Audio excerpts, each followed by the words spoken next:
നമസ്കാരം. വനമന്ത്രി കെ ശശീന്ദ്രനെ മന്ത്രിസ്ഥാനത്ത് നിന്ന് മാറ്റാൻ NCPയിൽ ധാരണയായതായി റിപ്പോർട്ട്. കെ ശശീന്ദ്രന് പകരം Kuttanad MLA Thomas K Thomas പുതിയ മന്ത്രിയാകുമെന്നാണ് വിവരം. വർഷങ്ങളായി ഒരാൾ തന്നെ പദവിയിൽ തുടരേണ്ടതില്ല എന്നാണ് പാർട്ടി തീരുമാനം. കേന്ദ്ര നേതൃത്വത്തിന്റെ നിലപാട് വ്യക്തമായാൽ ശശീന്ദ്രൻ മന്ത്രിസ്ഥാനം രാജിവെക്കും. ഇതിന് മുഖ്യമന്ത്രിയും സമ്മതിച്ചതായിട്ടാണ് സൂചനകൾ പുറത്തുവരുന്നത്. PC ചാക്കോ ഉൾപ്പെടെയുള്ളവർ തീരുമാനത്തെ അനുകൂലിച്ചതായി NCP വൃത്തങ്ങൾ അറിയിച്ചു. ഇത് സംബന്ധിച്ച് പാർട്ടിയിൽ ചർച്ച നടന്നിരുന്നു. ദേശീയ നേതൃത്വത്തെ വിവരം അറിയിച്ചതായും അന്തിമ തീരുമാനത്തിന് കാത്തിരിക്കുകയാണെന്നും പാർട്ടിയുമായി അടുത്ത വൃത്തങ്ങൾ പറയുന്നു. അതേസമയം വിഷയത്തിൽ ഔദ്യോഗികമായി ഒരറിയിപ്പും ദേശീയ അധ്യക്ഷനോ സംസ്ഥാന അധ്യക്ഷനോ നൽകിയിട്ടില്ല എന്ന് തോമസ് കെ തോമസ് പറഞ്ഞു. പാർട്ടിയിൽ ചർച്ച നടക്കുന്നുണ്ട്, എന്നാൽ ഔദ്യോഗികമായി വിവരം ലഭിക്കാത്ത പക്ഷം പ്രതികരിക്കാനില്ലെന്നും അദ്ദേഹം വ്യക്തമാക്കി.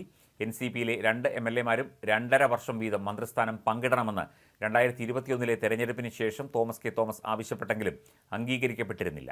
അതിനിടെ കോൺഗ്രസിൽ നിന്ന് PC ചാക്കോ എത്തി NCP സംസ്ഥാന അധ്യക്ഷനായി.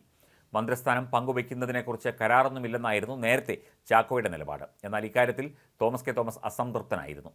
തദ്ദേശ തെരഞ്ഞെടുപ്പ് വരുന്ന ഘട്ടത്തിൽ വഴക്കുമായി മുന്നോട്ട് പോകാനില്ല എന്ന ചിന്തയിലാണ് മന്ത്രിമാറ്റത്തിന് PC ചാക്കോ തീരുമാനിച്ചത് എന്നും റിപ്പോർട്ടുകൾ ഉണ്ട്. അതേസമയം കേരളത്തിൽ ഏറ്റവും കൂടുതൽ കാലം തുടർച്ചയായി മന്ത്രിസ്ഥാനത്ത് ഇരുന്നതിൻ്റെ റെക്കോർഡ് കെ ശശീന്ദ്രനാണ്. തുടർച്ചയായി 2364 ദിവസം, അതായത് 6 വർഷം 5 മാസം 22 ദിവസമാണ് മന്ത്രിയായി കെ ശശീന്ദ്രൻ ഇരുന്നത്. മുഖ്യമന്ത്രി ഒഴികെയുള്ള കണക്കാണ് ഇത്.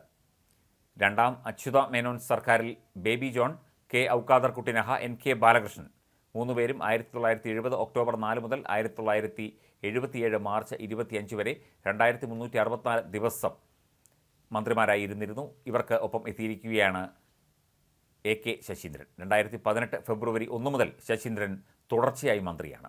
ഒന്നാം പിണറായി വിജയൻ സർക്കാരിൽ 306 ദിവസം, അതായത് 2016 മെയ് 25 മുതൽ 2017 മാർച്ച് 27 വരെ കെ ശശീന്ദ്രൻ മന്ത്രിയായിരുന്നു. ഒരു മന്ത്രിസഭയിൽ നിന്ന് രാജിവെച്ച് അതേ മന്ത്രിസഭയിൽ തന്നെ തിരിച്ചെത്തിയ 7 പേരിൽ ഒരാളാണ് കെ ശശീന്ദ്രൻ. തുടർച്ചയായി 2065 ദിവസം മന്ത്രിയായ കെ കൃഷ്ണൻകുട്ടിയാണ് തൊട്ടുപിന്നിൽ.